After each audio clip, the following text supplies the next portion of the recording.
Well, last season was interesting because the really most significant part of it was that Atwater was standing up for where he was uh, and what he believed in. And he was getting a lot of pressure from the blue wall, which ironically, intelligence is part of. So there was some kind of internecine strife as well. And Voight was trying to convince him that it's like trying to fight the ocean. And but Atwater felt strongly that he had to say what he saw, which is the truth, rather than keeping his mouth shut, and that his temporary partner at the time, this guy Doyle, was profiling, and he got himself into a situation where sadly he ended up killed.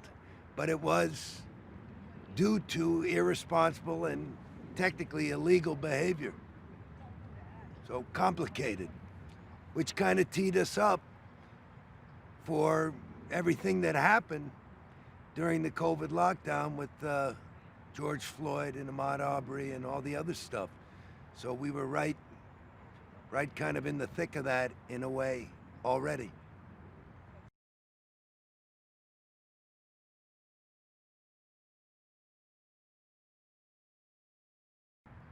We shut down on March 13th, and I don't have a lot of days off. But I, way back in January of this year, I requested that day off because it was a Friday, and my birthday is March 12th.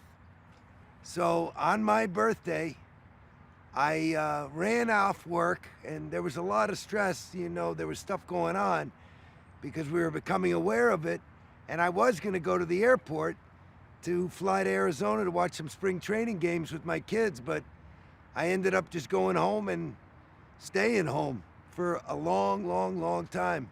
So I celebrated my birthday basically by myself. Not very good company.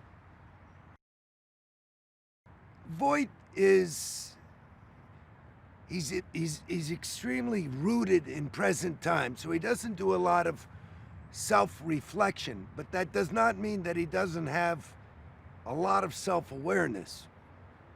And I think he is he's a man of integrity. Of course, integrity is really, by my definition, just being true to yourself. So if that self is not acceptable or good, or, you know, a serial killer has integrity. He'd be breaking his integrity, not taking the opportunity to kill the person. So, but I think Voight is good. He certainly means well, and he cares about others.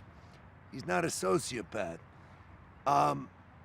But that being said, I think in order to be a good person at his age, you have to be evolving.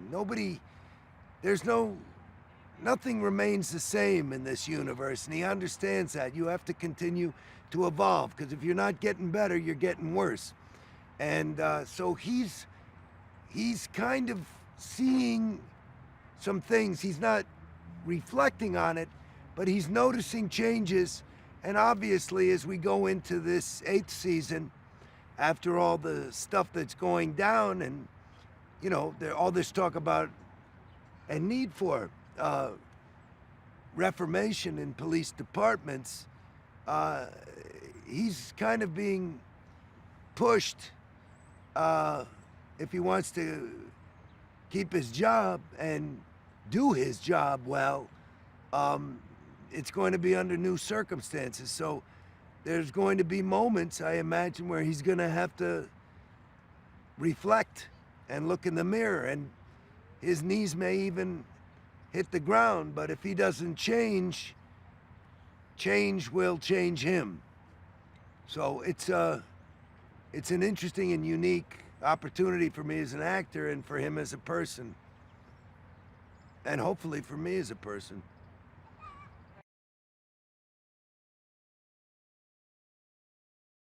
I'm most excited about finding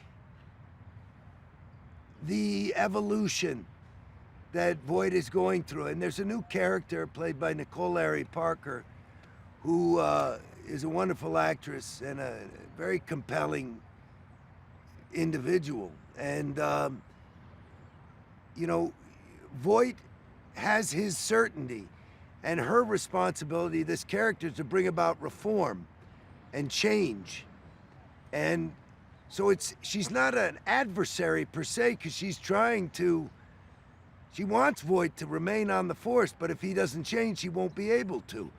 So she is very good at her job and has a lot of certainty, and Voight is very good at his job and has a lot of certainty. And probably ironically, they both want the same thing, which is good policing and a safer Chicago. But Voight has a thesis, she has an antithesis. And so what's going to happen is there's going to be a crack in both of our certainties so we can find some synthesis. And I find that exciting. And I don't know if we're going to be 10% Voight and 100% Miller, and that's her character, or 90% Miller, or what it'll be, but we're going to have to find that. And it should be interesting. And it requires for the characters to be vulnerable, which is essentially, or being intimate, because we're joined at the hip. We need each other to survive, and to be intimate, you have to be vulnerable and yet feel safe, and that is not easy for two kind of alphas. So it should be interesting.